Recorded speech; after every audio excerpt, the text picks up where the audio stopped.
வடலூரில் உள்ள வள்ளலாரின் சத்திய ஞான சபையில் தைப்பூச திருவிழா கோலாகலமாக கொண்டாடப்படுகிறது. தைப்பூச திருவிழாவை ஒட்டி சத்திய ஞான சபை வண்ண விளக்குகளால் அலங்காரம் செய்யப்பட்டிருக்கிறது.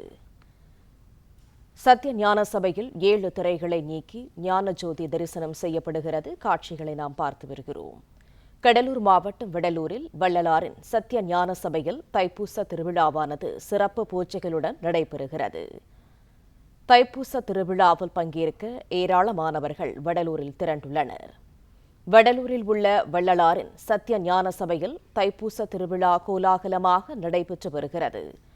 இந்த தைப்பூச திருவிழாவை ஒட்டி சத்திய ஞான சபை வண்ண விளக்குகளால் அலங்காரம் செய்யப்பட்டிருக்கிறது.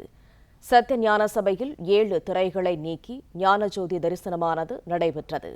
தைப்பூச திருவிழாவில் பங்கேற்க ஏராளமானவர்கள் வடலூரில் திரண்டுள்ளனர்.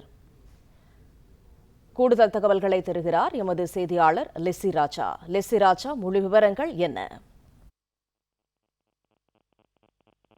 அருப்பெருஞ்சோதி தனிப்பெரும் பெருமையாக வாழ்ந்தவர் ராமலிங்கம் வள்ளலார். கடலூர் மாவட்டம் வடலூர் அருகே உள்ள மருத்துவர் என்னும் கிராமத்தில் பிறந்தவர். இறைவன் ஒளி வடிவில் உள்ளார் என்பதை உலகிற்கு எடுத்துரைக்கும் வகையில் கடலூர் சத்திய ஞான சபை நிறுவிய வள்ளலார் ஏழை இலை மக்கள் பற்றியை போக்க சத்திய ஞான சபை தர்மசாலை நிறுவினார். அன்று முதல் இன்று வரை அணைய அடுத்து பசியினை நீக்கி வருகிறது.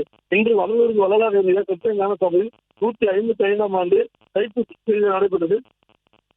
நேற்று காலை கொடியேற்றத்துடன் தொடங்கியது. நேற்று காலை 7:30 மணிக்கு தர்மசாலை தன்னார்க்கு கொடியேற்றப்பட்டது. தொடர்ந்து மருதூர், கருங்குடி, மேட்டுக்குப்பம் ஆகிய ஊர்களில் நேற்று காலை 10 மணிக்கு சத்திய ஞான சபை கொடியேற்றம் நடந்தது. இதைத் தொடர்ந்து இன்று காலை 6 மணிக்கு முதல் கோயில் தரிசனம் நடைபெற்றது. தை மாதத்தில் வரும் பூச நட்சத்திர நாளான இன்று சத்திய ஞான சபையில் 7 துறைகள் நீக்கி 6 காலாண்டு கோயில் தரிசனம் காட்டப்பட்டது. பொதுவாக தை மாதம் தவிர்த்து புறமாக பூச நட்சத்திர தினத்தில் 6 துறைகள் மட்டுமே நீக்கி கோயில் தரிசனம் காட்டப்படும். தைப்பூசத்திலிருந்து 7 துறைகள் நீக்கி கோயில் தரிசனம் காட்டப்படும்.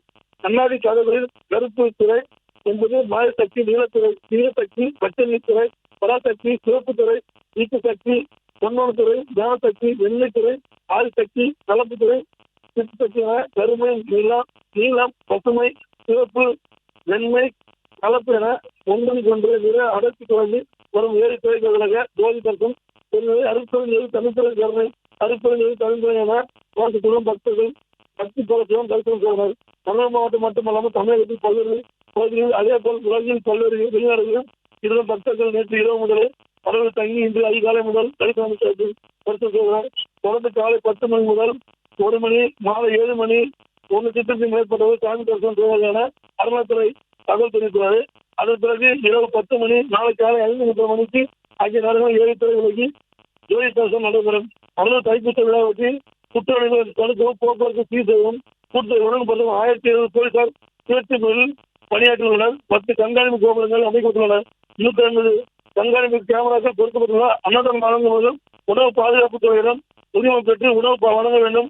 அன்னதானத்துக்கு கொண்டு வரப்படும் உணவுப் பொருட்கள் சுத்தமாக இருக்க வேண்டும் என உணவு பாதுகாப்பு துறையினர் தெரிவித்தனர். இதனிடையே வருட தைப்பூச ஜோதி தரிசனத்தை முன்னிட்டு கடலூர் மாவட்டம் முழுவதும் மது மற்றும் மாநில கடைகளை முழுவதுமாக மூட மாவட்ட குறிப்பிடத்தக்கது.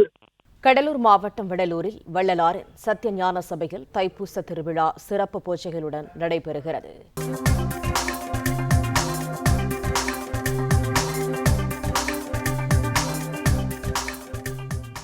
பிளே ஸ்டோர் மற்றும் ஆப் ஸ்டோரில் இருந்து பாலிமர் செயலியை QR கோடு மூலம் பதிவிறக்கம் செய்யுங்கள்.